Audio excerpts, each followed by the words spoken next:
네, 하나님 말씀은 신약성경 고린도전서 16장입니다. 오늘 말씀 읽기 본문에 따라서 고린도전서 16장을 읽을 텐데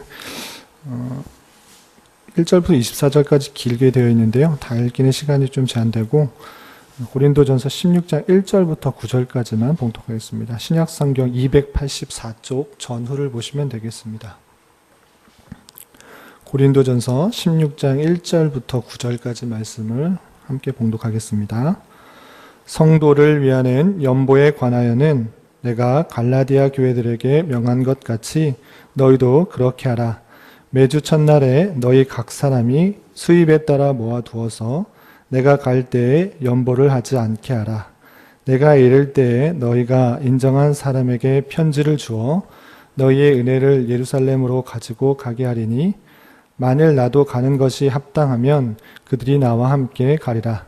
내가 마게도냐를 지날 터이니 마게도냐를 지난 후에 너희에게 가서 혹 너희와 함께 머물며 겨울을 지낼 듯 하니 이는 너희가 나를 내가 갈 곳으로 보내어 주게 하려 함이라. 이제는 지나가는 길에 너희 보기를 원하지 아니하노니 이는 만일 주께서 허락하시면 얼마 동안 너희와 함께 머물기를 바람이라.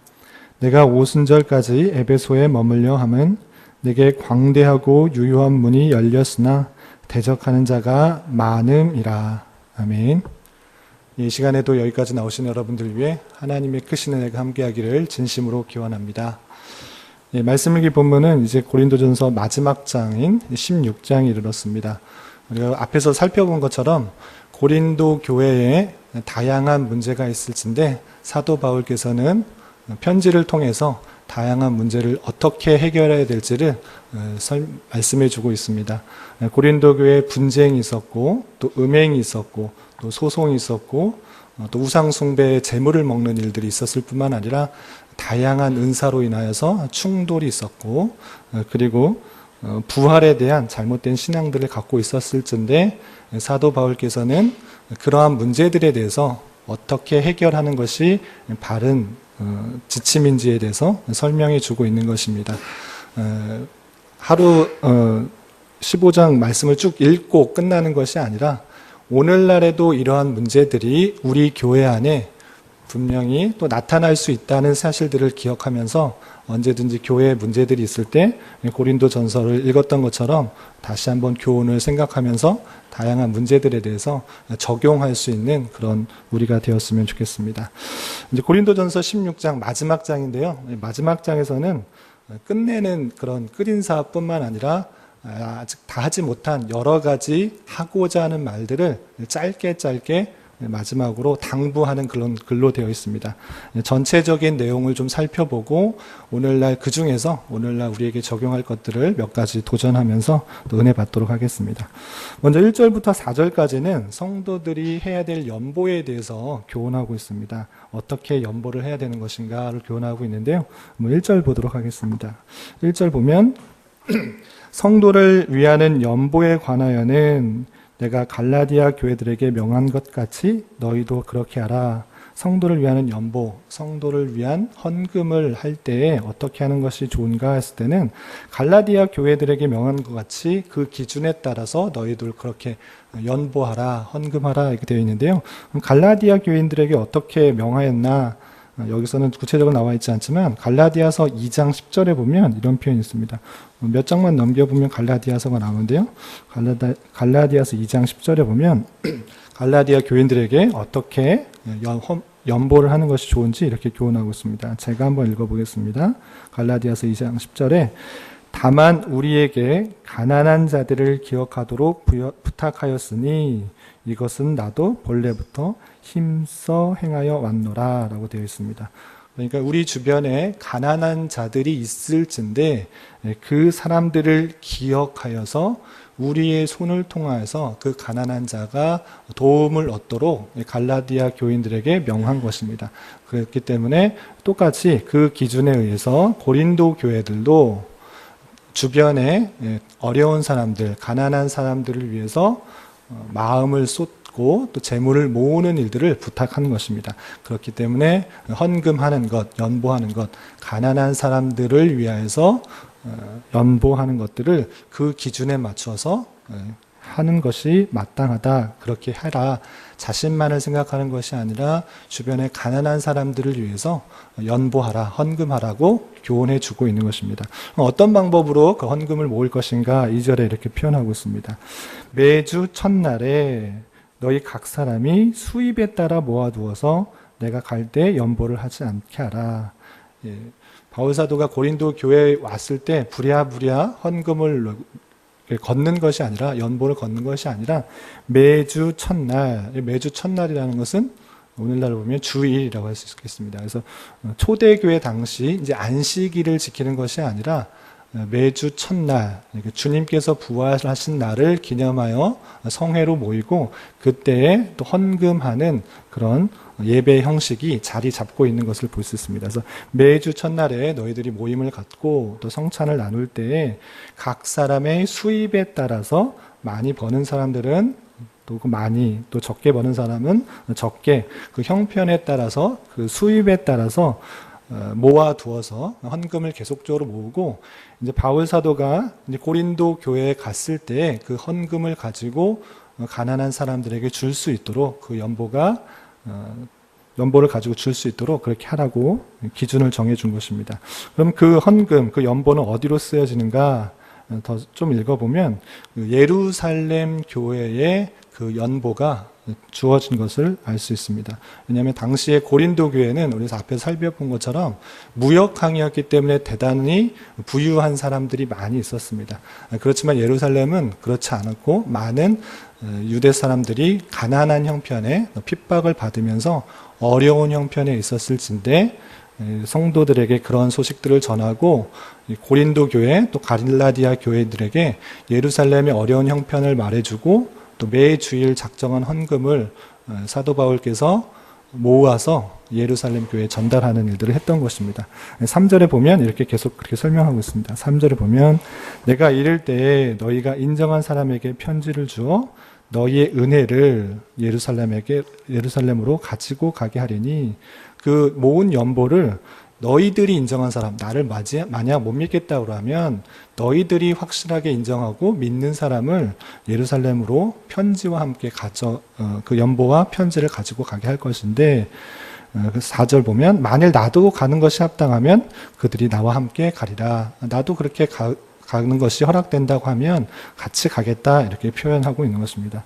그래서 매주일 수입의 형편에 따라서, 또 형편에 따라서 가난한 사람을 돕는 연보를 하고, 그것을 사도 바울께서 왔을 때에 믿는 사람 또는 자신과 함께 예루살렘의 어려운 형편에 있는 성도들에게 전해주도록 그렇게 당부하고 있는 말씀이 4절까지 나오고 있습니다.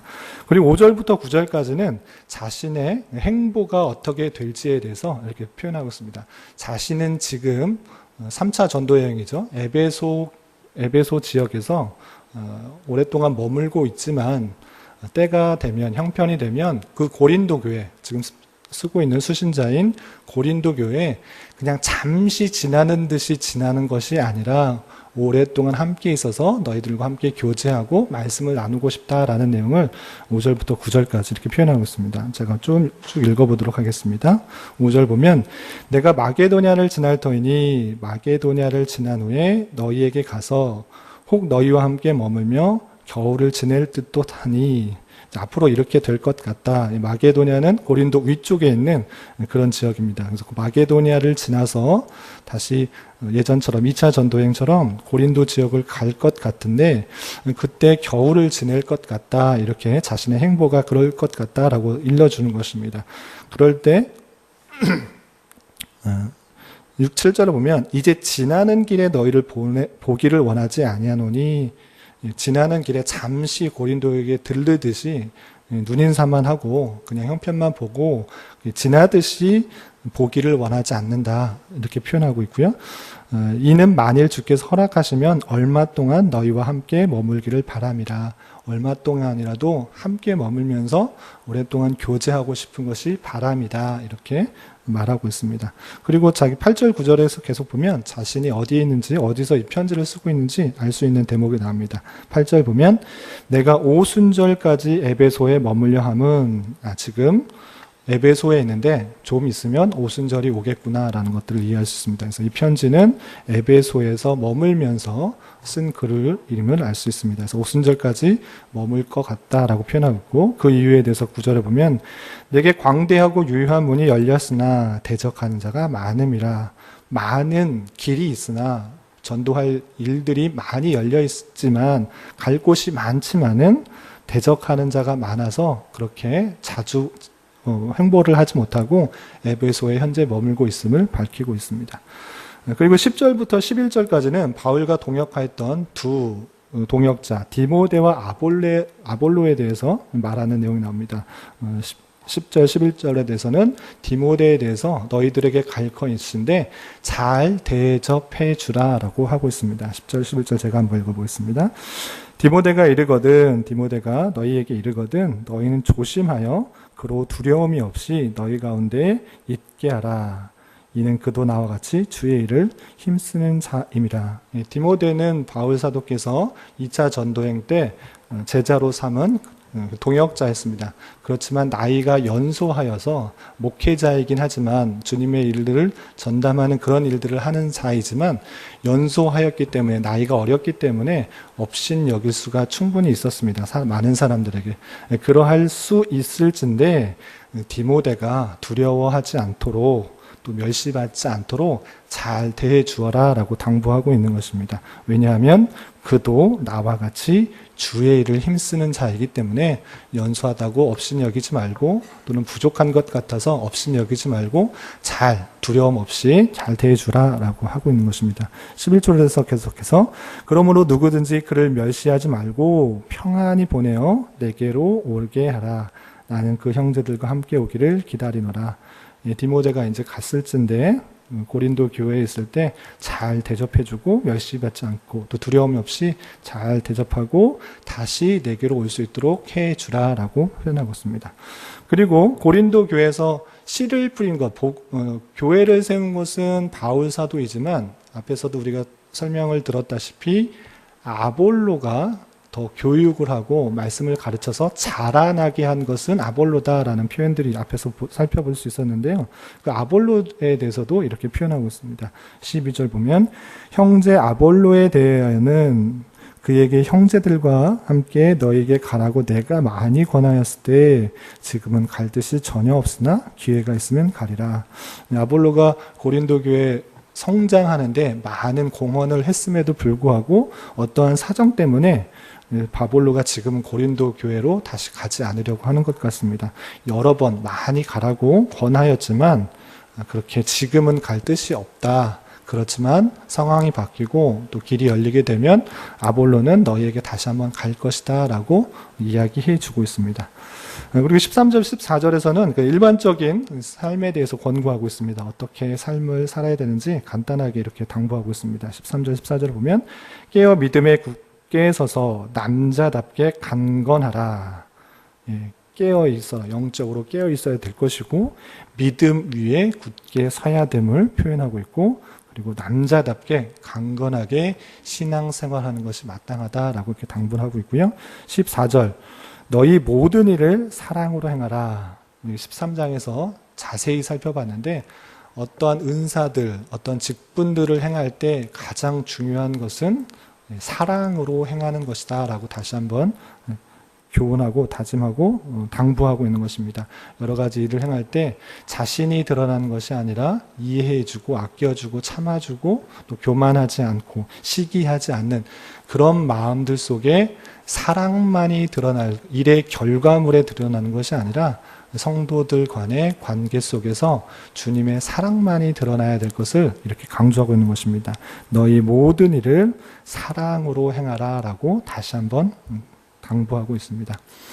그리고 15절부터 18절까지는 바울과 동역했던 여러 사람들 중에 그 사람을 잘 대해줄 것을 또 이렇게 표현하고 있습니다. 어떤 사람들이 나오냐면요, 스데바나 또 부드나도 아가이고라는 사람들이 나오는데 이 사람들이 고린도 교인들과 또 자신에게 어떻게 해주었으며 그들을 어떻게 대하는 것이 좋은가 이렇게 설명하고 있습니다. 제가 한번 15절부터 18절까지 읽어보겠습니다. 형제들아, 스데바나의 집은 곧 아가야의 첫 열매요 또 성도 섬기기로 작정한 줄을 너희가 아는지라. 내가 너희를 권하노니 이 같은 사람들과 또 함께 일하며 수고하는 모든 사람에게 순종하라. 스데바나는 아가야 지역의 첫 복음으로 예수님을 영접한 그런 열매일진데 성도를 섬기는 자로 작정한 줄을 너희들이 알고 있다. 내가 권하노니 이와 같은 사람들을 함께 일하고 또 그 모든 사람들에게 순종하라 라고 당부하고 있습니다. 그리고 17절에서도 내가 스데바나와 부드나노와 아가이고가 온 것을 기뻐하노니 그들이 너희의 부족한 것을 채웠습니다. 스데바나, 부도나도, 아가이고 이 세 사람들이 있는데 그 사람이 너희의 고린도 교회에 부족한 것을 채웠던 사람이다. 그리고 18절 그들이 나와 너희 마음을 시원하게 하였으니 그러므로 너희는 이런 사람을 알아주라. 표현이 좀 독특한 표현인데 나와 너희의 마음을 시원하게 하였다. 답답하고 힘들고 어려운 환경이 있을진데 그 세 사람이 부족한 것을 채움으로 답답하고 어렵고 힘든 상황을 그 마음을 시원하게 한 사람들이다. 그러므로 너희는 이런 사람을 알아주라. 수고하고 부족한 그 채운 사람들을 외면하지 말고 또 알아주고 인정해주고 존중해 주어라 라고 당부하고 있습니다. 마지막 19절부터 24절까지는 무난하면서 기원하는 것들이 나와 있는데요. 쭉 한번 제가 읽어보겠습니다. 아시아의 교회들이 너희에게 무난하고 아골라와 브리스가와 그 집에 있는 교회가 주 안에서 너희에게 간절히 무난하고 모든 형제도 너희에게 무난하니 너희는 거룩하게 입맞춤으로 서로 무난하라. 예. 계속 무난하고 끝인사를 하고 있는 것입니다. 무난 인사를 하고 있고요. 그리고 21절 보면 나 바울은 친필로 너희에게 무난하노니, 예, 친필로 무난한다라고 보면 다른 글에는 다른 사람이 대신 써준 경우가 있었습니다. 왜 이렇게 다른 사람이 써주었냐면 이 바울 사도는 눈이 그렇게 좋지 않은 것으로 알려져 있습니다. 눈이 좋지 않기 때문에 다른 사람을 대신해서 글을 쓴 적, 편지를 쓴 적도 있지만 이것은 친필로 내가 분명히 확실하게 다른 사람이 쓴 것이 아니고 이것을 내가 쓴 것이다 라는 것들을 확실하게 알게 해주기 위해서 친필로 라는 표현을 썼고 너에게 무난한다 라고 표현하고 있습니다. 그리고 22절에서도 만일 누구든지 주를 사랑하지 아니하면 저주를 받을지어다. 아주 강력하게 표현하고 있는데 주님을 사랑하라. 주님을 뜨뜻미지근하게 신앙생활하고 그냥 아는 척 모르는 척 그렇게 하는 것이 아니고 누구든지 주를 사랑하라. 그렇지 아니하면 저주를 받을 것이다 라고 강하게 표현하고 있습니다. 그리고 덧붙여서 우리 주여 오시옵소서 라고 표현하고 있는데 초대교회 당시 많은 그 인사가 마라나타, 그러니까 주여 어서 오시옵소서 라고 하는 그런 표현으로 하면서 인사를 했던 것을 알 수 있습니다. 요한계시록 마지막도 그렇게 표현하고 있는데 그런 신앙이 우리에게 또 많이 부족한 것 같습니다. 이 땅에서의 삶이 전부이냐, 이 땅에서의 생활이 전부이냐 생활하고 있지만 신앙생활을 하는 데 있어서 중요한 것 중에 하나는 재림의 신앙, 천국 신앙을 갖고 있는 것이 중요하다라고 했었습니다. 물론 이 땅에서의 삶이 중요하지만 이 땅에서의 삶이 전부인 양 모든 것에 집중하다 보면 주님께서 오실 것에 대해서 생각하지 못하고 또 천국 이후의 영원한 삶에 있어서 대비하지 못하는 경우가 너무 많이 있는 것 같습니다. 초대교회 당시 인사를 마라나타, 주여 어서 오시옵소서라고 했던 것처럼 우리 또한 이 땅에서의 삶이 전부인 것처럼 사는 것이 아니라 천국에서의 삶, 그리고 언제 다시 오실지 모르는 주님이 있기 때문에 하루하루의 삶을 최선을 다하면서 충성되이 맡겨진 일들을 감당하는 그런 삶을 살아야 될 것을 다시 한번 생각해 보아야 될 것입니다. 우리 23절, 24절에서 마지막으로 인사를 이렇게 하고 마치고 있습니다. 주 예수 그리스도의 은혜가 너희와 함께하고 나의 사랑이 그리스도 예수 안에서 너희 무리와 함께 할지어다 라고 하면서 끝인사로 이 편지가 맞춰지고 있습니다. 이런 다양한 당부들을 하고 있는데 한 3가지 정도만 또 기억하고 돌아가셨으면 좋겠습니다. 첫 번째는 우리 14절에서 표현한 것처럼 우리가 일을 하는 데 있어서 어떤 자세로 해야 되는가? 너희 모든 일을 사랑으로 행하라. 우리가 여러 가지 일들을 행할 때 일의 결과물이 중요하다 생각할 것이 아니라 그 과정 속에서 서로 사랑이 드러나고 있는가, 섬김이 드러나고 있는가, 이해가 드러나고 있는가, 오래 참음이 드러나고 있는가, 시기하지 않는 것이 드러나고 있는가. 그렇지 않고 자기 자신만 드러난다고 하면, 자기의 유익만이 드러난다고 하면 그것은 바른 그런 일함이 아닐 것입니다. 성도 안에 있어서 또 교회 안에서의 가장 중요한 것은 모든 일을 사랑으로 행하라라는 것입니다. 일의 결과가 비록 좋지 않게 보일지라도 그 과정 속에서 주님께서 보여준 사랑이 드러난다고 하면 주님께서 참으로 원하시는 그런 모습일 것입니다. 우리가 어떤 일을 행할 때 사랑으로 행할 수 있는 저와 여러분이 되시기를 부탁드리겠습니다. 그리고 두 번째는 우리가 아까 독특한 표현으로 본 18절의 말씀인데, 그들이 나와 너희의 마음을 시원하게 하였다. 답답하고 힘든 상황이 있을 수 있습니다. 그러할 때 어떤 다른 사람이 그 마음을 알고 그 부족함을 알고 그 힘듦을 알고 도와준다고 하면 참으로 감사할 것입니다. 여러분들은 그런 사람이 있습니까? 그런 관계가 있습니까? 그런 관계가 있다고 하면 참으로 좋은 것일 것입니다. 그러나 그렇지 않다고 하면 그렇게 되기를 바라는 마음으로 내가 먼저 다른 누군가에게 부족함을 채워주고 어려움을 들어주고 도와주는 것을 통하여서 그 사람의 마음을 시원케 하는 그런 사람이 되어야 될 것입니다. 인생은 다양한 사람과의 관계, 인간관계에 놓여 있습니다.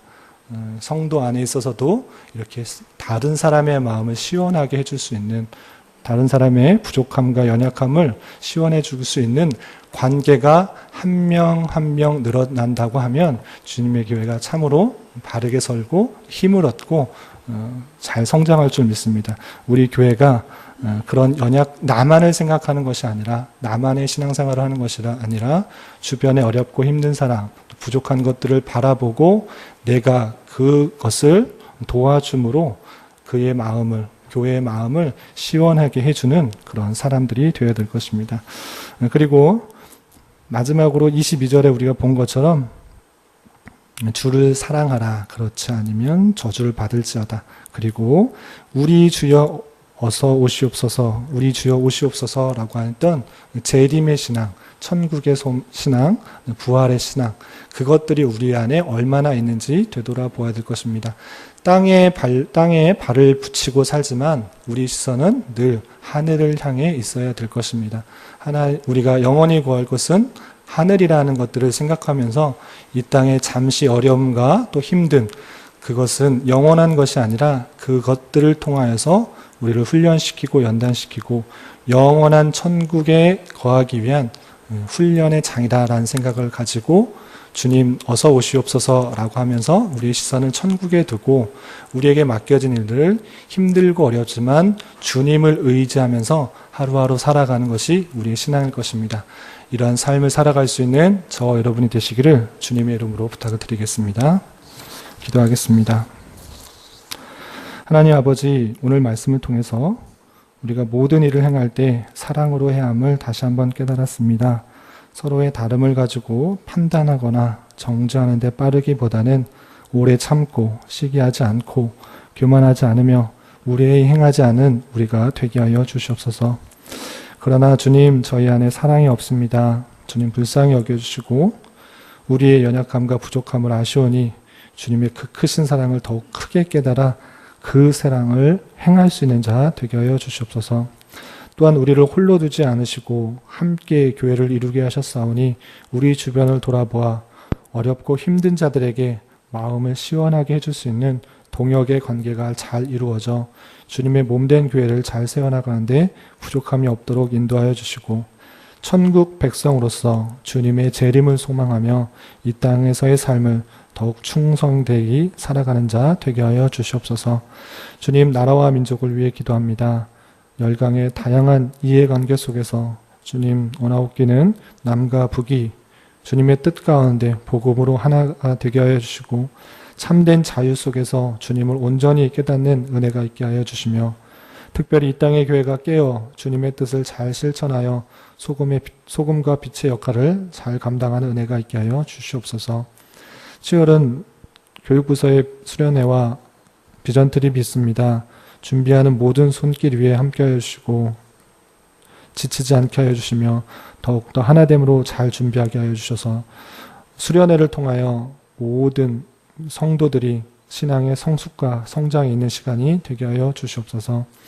담임 목사님과 중직자들 그리고 임직 예정자들에게도 함께 하여 주셔서 영육간에 강건하게 하여 주시며 지혜와 능력을 더하여 주셔서 맡겨진 일들을 잘 감당하며 주님의 교회를 세우는 데 부족함이 없도록 인도하여 주시옵소서. 교회 주변의 재건축 문제와 당면한 여러 가지 문제들 가운데 주님 지혜 주셔서 세상의 방법이 아니라 하나님의 백성다운 모습으로 잘 해결해 나갈 수 있도록 주장하여 주시옵소서. 주님, 교회 내 여러 병약자와 이런저런 문제로 마음 아파하는 자들이 있습니다. 주님께서 친히 함께해 주셔서 위로하여 주시고 주님의 선하신 인도하심을 경험하며 평강 가운데 감사의 고백이 늘 넘쳐나게 하여 주시옵소서. 이 시간 한 주간의 삶을 올려드리며 각자 간구하는 입술의 고백 위에도 주님의 선한 열매가 있게 하여 주시옵소서. 예수님의 이름으로 기도드리옵나이다. 아멘.